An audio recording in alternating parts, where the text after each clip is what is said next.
Hello friends, in this quick tutorial I'm going to show you how to add a text record in cPanel.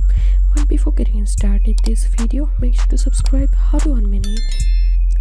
So first of all, log in into your cPanel, and inside of this domain section you will find this zone editor. Open this and now click on manage next to the selected domain.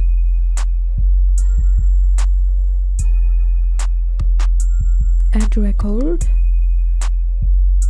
and now select type txt and valid zone name. Here you have to put your domain.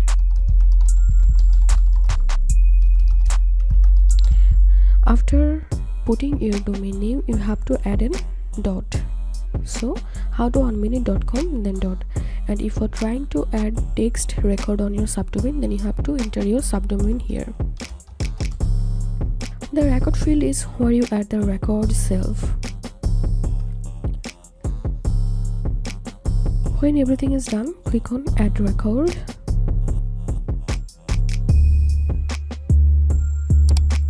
You successfully add the following text record for.